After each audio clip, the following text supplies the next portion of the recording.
Hello everyone, आप सभी का स्वागत है हमारे यूट्यूब चैनल पहला बोर्ड में। और आज हम लोग एक इम्पॉर्टेंट एमसीक्यू डिस्कस करने वाले हैं इस वीडियो में।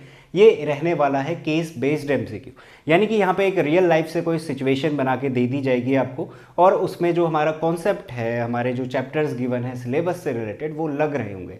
अब यहाँ पे जो क्वेश्चन आपको नज़र आ रहा है एमसीक्यू, ये इस वीडियो में एक ही करने वाला हूँ, और यहाँ पे जो लगेगा वो रियल नंबर में हमने जो एचसीएफ और एलसीएम सीखे हुए हैं उनका कॉन्सेप्ट लगने वाला है। तो एक रियल लाइफ से रिलेटेड क्वेश्चन उठा के दिया हुआ है, हमें लगाना है या तो एलसीएम या फिर एचसीएफ। अब हो सकता है कोई भी बच्चा ये क्वेश्चन जब रीड करे तो वो कह सकता है कि मेरी गट फीलिंग कह रही है कि इसमें एलसीएम लगेगा, कोई दूसरा बच्चा कह सकता है कि इसमें एचसीएफ लगाना चाहिए। तो यहाँ पे हमारे पास क्या इसके पीछे कॉन्सेप्ट है, यानी कि हम क्या चीज़ उस क्वेश्चन में देखेंगे कि वहाँ पे एलसीएम लगाना है या एचसीएफ लगाना है, इस बात की हमारे पास श्योरिटी आए और हमारा आंसर क्या है, बिल्कुल सही आए। तो वही सेम चीज़ मैं यहाँ पे डिस्कस करूँगा, बिल्कुल डिटेल में इस क्वेश्चन को खोल के रख देंगे, और इससे रिलेटेड अगर कोई भी क्वेश्चन आपके सामने दिखेगा आप करके ले जाओगे। तो शुरू करते हैं बिना टाइम वेस्ट करे हुए। क्वेश्चन आपके सामने नजर आ रहा है, मैं एक बार रीड कर लेता हूँ और फिर इसको आंसर फाइंड आउट करके देते हैं। कहता है there is a circular path, एक सर्कुलर पाथ है जो कि एक फील्ड में है, वहाँ पे A takes 22 minutes to complete one round. तो यहाँ पे मैंने एक डायग्राम बना लिया है, ये रहा ए, ये सर्कुलर पाथ है, इसने यहाँ से शुरू करा भागना, तो ये क्या कर रहा है, इसमें रन कर रहा है। अब इस सर्कुलर पाथ को कवर करने में इस ए को कितना टाइम लग रहा है, 22 मिनट लग रहे हैं। ठीक हो गया, 22 मिनट का वक्त ये ले रहा है। वहीं पे इसी सेम पाथ में और इसी सेम स्टार्टिंग पॉइंट से शुरू कर रहा है एक दूसरा बंदा जिसका नाम बी है, 10 मिनट ले रहा है, यानी कि ये थोड़ा जल्दी इस डिस्टेंस को कवर कर रहा है ना। ये इसका मतलब क्या होगा, ये जो बी वाला बंदा है ये थोड़ा जल्दी भाग रहा है, और जल्दी भाग रहा है तो इसी वजह से ये जल्दी इस डिस्टेंस को कवर भी कर पा रहा है। दोनों केसेस में डिस्टेंस जो है वो बिल्कुल सेम है, सेम ही सर्कुलर पाथ है। इसके बाद हमसे कहता है कि हमें फाइंड करना है move in the same direction. यहाँ पे कहता है if they both start at the same time and move in same direction में ही मूव कर रहे हैं, after how many minutes will they meet again at starting point. तो कितने मिनट के बाद ये अगेन एक दूसरे के साथ दोबारा इसी स्टार्टिंग पॉइंट पे मिल जाएंगे। तो क्वेश्चन को अभी थोड़ा और डिटेल में समझेंगे, बट पहले मैं इसका आंसर बता दूं। इसका आंसर सिंपल है, हमें एलसीएम करना है। ठीक है, उस बच्चे की बात मान लेते जो कह रहा था, गट फीलिंग कह रही है कि इसका एलसीएम करना है, तो उसने तुक्का मारा, उसका तुक्का सही हो गया। ठीक है, अच्छी बात है, 1 मार्क्स मिल गए। बट जिन बच्चों को थोड़ी क्यूरियोसिटी है, जो जानना चाहते हैं कि इस क्वेश्चन में क्या हुआ है, यानी कि कैसे हम कह रहे हैं एलसीएम आएगा और कैसे कहेंगे किसी दूसरे क्वेश्चन में अगर वहाँ पे एचसीएफ करना पड़ जाए, तो एचसीएफ वाली बातें हम लोग किसी दूसरी वीडियो में करेंगे, यानी कि अगली वीडियो आएगी वहाँ पे करेंगे। अभी फिलहाल इस वीडियो में सिर्फ एलसीएम की बात होगी। तो देखो शुरू करते हैं। मैं यहाँ पे ऑप्शन ए टिक मार रहा हूँ 220, क्योंकि इसका एलसीएम फाइंड आउट करना है। मैं पहले आंसर बता रहा हूँ क्वेश्चन को, फिर मैं एक्सप्लेन करने जाऊँगा। और एलसीएम वगैरह फाइंड आउट करोगे 22 और 20, ये जो टाइम ले रहे थे ना 22 मिनट और 20 मिनट, इसी का एलसीएम निकालोगे तो 220 मिनट मिलेगा इस क्वेश्चन के अकॉर्डिंग। यानी कि इस बात का ये कंक्लूजन आया कि ये जो ए और बी जब ये भागना शुरू करे ना, जब ये भागना शुरू करे तो ये 220 मिनट के बाद अगेन इसी स्टार्टिंग पॉइंट पे पहुंच जाएंगे, सेम जगह पे। ठीक है, इतनी बात क्लियर है। अभी ऐसा हो कैसे रहा है, यानी कि ये कन्फ्यूजन यहीं पे होता है, कैसे पता चला और ये 220 मिनट कैसे जा रहा है। तो देखो बात इतनी सी है, मैं यहाँ पे क्या कर रहा हूँ, मेरे पास आंसर मिल चुका है 220 मिनट, टोटल इतने मिनट इन्हें लगे। मैं ये निकालने जा रहा हूँ कि जो ए वाला बंदा है जब ये भागना शुरू किया तो इसने कितने रोटेशन लिए, कितने रोटेशन लिए। तो यानी कि 220 जो टोटल है उसको 22 से डिवाइड करूंगा तो मेरे पास निकल के आ रहा है 10 रोटेशन। यानी कि ये जो ए वाला बंदा है ये 10 रोटेशन ले रहा है, यानी कि इसने 10 चक्कर मार दिए। ठीक है, और जैसा कि मैंने बताया ये जो ए वाला बंदा है थोड़ा स्लो भाग रहा है, तो इसने लिए 10 रोटेशन।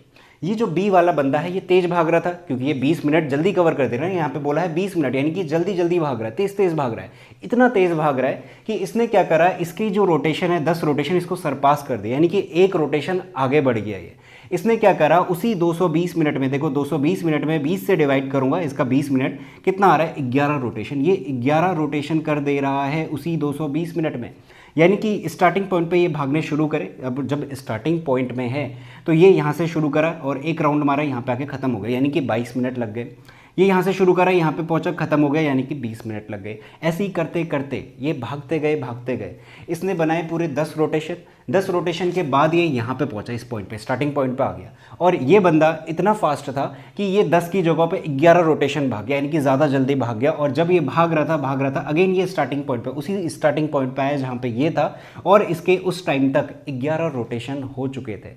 तो इस तरीके से ये दोनों के दोनों 220 मिनट के बाद एक दूसरे को स्टार्टिंग पॉइंट पे मिलने वाले हैं, जहाँ पे ये 10 रोटेशन लेगा और ये 11 रोटेशन लेगा। ये जो रोटेशन वाली बात है ना, ये बेहद इंपॉर्टेंट है। और हो सकता है आपने इससे पहले ये रोटेशन वाली बात किसी से समझी ना हो या फिर आपने देखी ना हो। तो इस तरीके से ये क्वेश्चन का एक्सप्लेनेशन हुआ, यानी कि ये चीज़ इसमें हो रही है।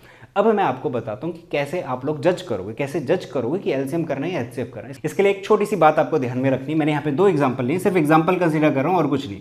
मेरे पास 2 और 4 है, इसका एलसीएम 4 आता है। 2 और 11 है, इसका एलसीएम 22 आता है।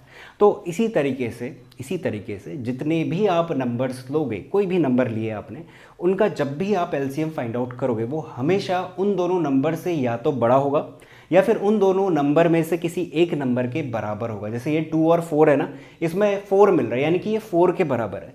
2 और 11 है, इसमें 22 मिल रहा है, यानी कि 2 और 11 दोनों से क्या है, बड़ा है। तो एलसीएम हमेशा उन 2 नंबर से जिसका भी आप निकाल रहे हो या तो बड़ा रहेगा या फिर उन दोनों किसी भी एक नंबर के बराबर रहेगा। यही इंपॉर्टेंट बात है इस केस में।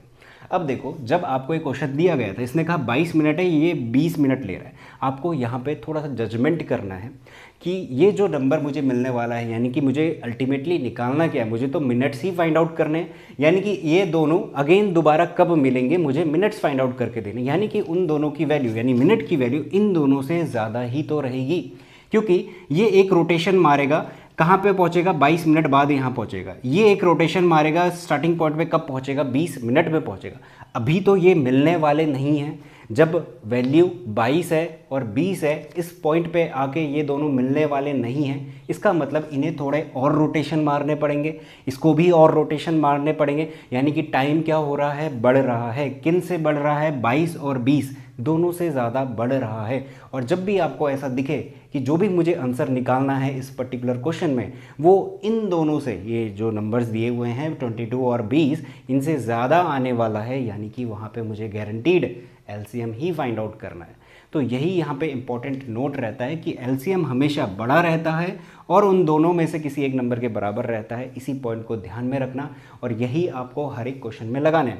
तो जैसे ही आपने क्वेश्चन रीड करा, आपको तुरंत क्लिक करना चाहिए। इसका जो भी आंसर रहेगा वो इन दोनों से तो बड़ा ही आने वाला है, इससे ज़्यादा टाइम लेने वाले हैं क्योंकि वो, तो यानी कि हमें एलसीएम निकालना चाहिए। और जैसे ही आप एलसीएम निकालोगे आप पहुँच जाओगे 220 मिनट में, यानी कि आपका ऑप्शन नंबर ए ठीक हो गया।